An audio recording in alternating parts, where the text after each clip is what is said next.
existem poucos amigos mais leais do que os da variedade canina.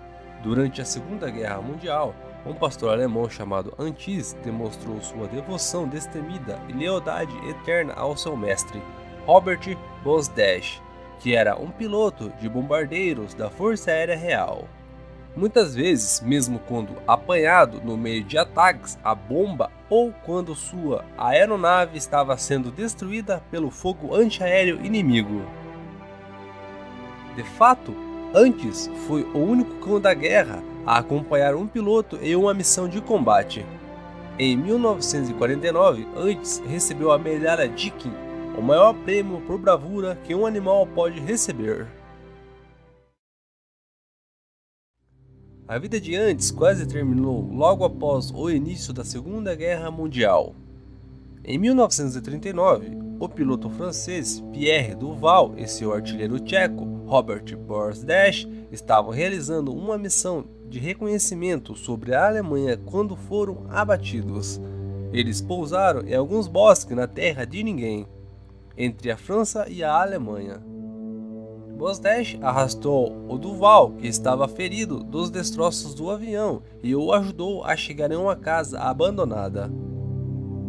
Eles planejavam esperar lá até o anoitecer, e então, sob a cobertura da escuridão, eles poderiam atravessar a fronteira francesa e voltar para casa em segurança.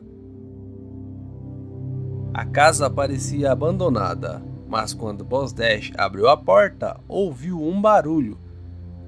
Com a pistola sacada e engatilhada, ele exigiu que quem estivesse lá dentro se revelasse. O que veio rastejando na escuridão em sua direção, porém, não foi um soldado nazista, mas era alemão. Era um filhote de pastor alemão, para ser exato. Sempre tendo tido uma queda por animais, Bosdash derreteu um pouco de neve para o filhote beber.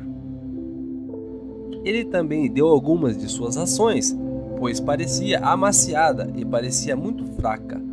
O filhote fez companhia a ele e a Duval até a escuridão cair. Então chegou a hora de partir. Bosdash sentiu-se mal por deixar o filhote para trás para acordar de si na casa vazia. Mas isso era guerra, não havia tempo para sentimentalismo, apenas sobrevivência.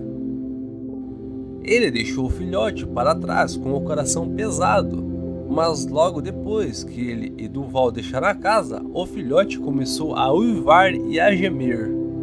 Preocupados com o fato de que atrairia a atenção dos nazistas que procuravam os pilotos caídos, os dois decidiram que só havia uma maneira de silenciar o filhote. Eles decidiram que teria que matá-lo. Bosdash procurou uma pedra grande para poder acabar com a vida do filhote de forma rápida e misericordiosa. Mas quando se tratou de fazer a ação, ele descobriu que não podia fazer. Ele largou a pedra, enfiou o filhote na jaqueta e escapou para a noite. Duval e Bosdash e o filhote conseguiram atravessar a fronteira e os soldados franceses os escoltaram com segurança. Duval, ferido, foi levado para um hospital, mas Bosdash e o filhote entraram em um avião monomotor, o que os levou para uma base aérea. Esse foi o primeiro voo de muitos que o cão acabaria fazendo. Os aviadores gostavam muito de Antís, mas um vínculo particularmente forte se desenvolveu entre Bosdash e o cachorro. Antís logo se mostrou não apenas um companheiro, mas um membro especialmente valioso para o esquadrão. Bosdash havia treinado Antís para obedecer os comandos básicos, como sentar, levantar e ficar. Mas, na manhã de 10 de maio de 1940, Antís repentinamente não tinha interesse em tocar ou obedecer os seus comandos. Em vez disso, ele ficou de pernas duras e com o rabo erguido, encarando o horizonte distante e rosnando. A razão do seu comportamento logo ficou claro. O céu escureceu rapidamente com as aproximações dos aviões da Luftwaffe. As bombas começaram a cair, espessas e rápidas. Boss Dash agarrou Antes e mergulhou em uma trincheira com ele, onde eles sobreviveram ao ataque abalados, mas sem ferimentos.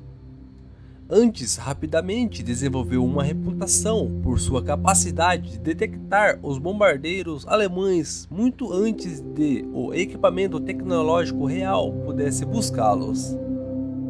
Mais tarde, Boss Dash foi transferido para a Grã-Bretanha. Numa noite, ele e Antes saíram para passear quando, de repente, o cachorro ficou rígido e começou a rosnar. Com certeza, em poucos minutos, o céu estava escuro com os bombardeiros da Luftwaffe. E quando as bombas começaram a cair, Boss Dash se jogou em cima de Antes para protegê-lo. Depois que o ataque terminou, Antes imediatamente se levantou e começou a cheirar os escombros do prédio em ruínas e latir. Dessa maneira, o herói canino conseguiu farejar e salvar 6 sobreviventes presos sobre os escombros, incluindo um bebê.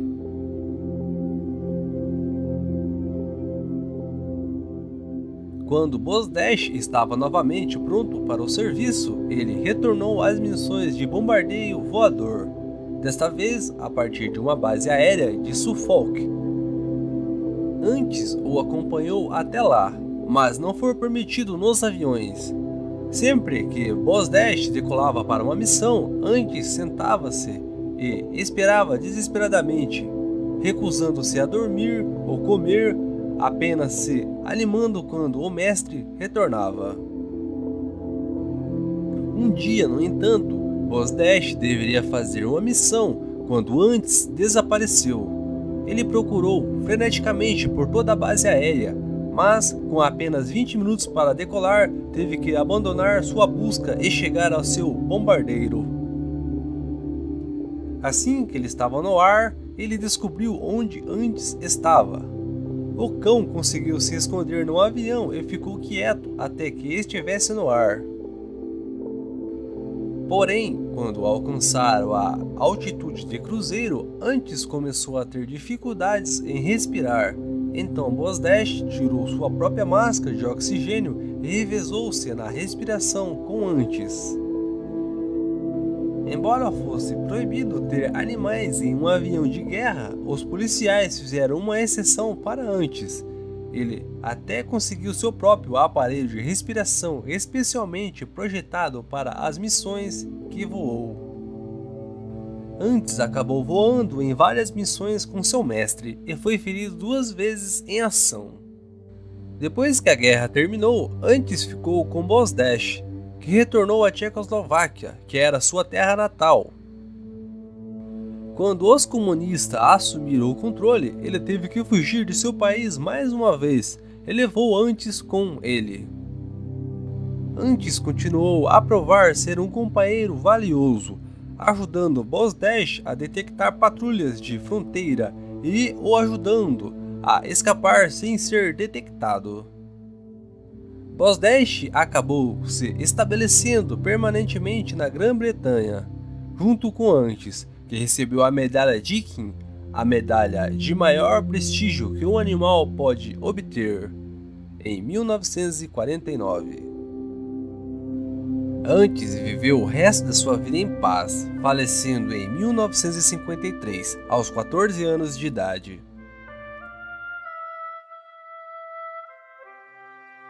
Boss Dash nunca teve outro cachorro depois de Antes.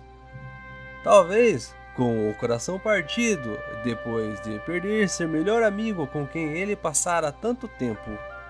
Boss Dash faleceu em 1980, aos 67 anos de idade.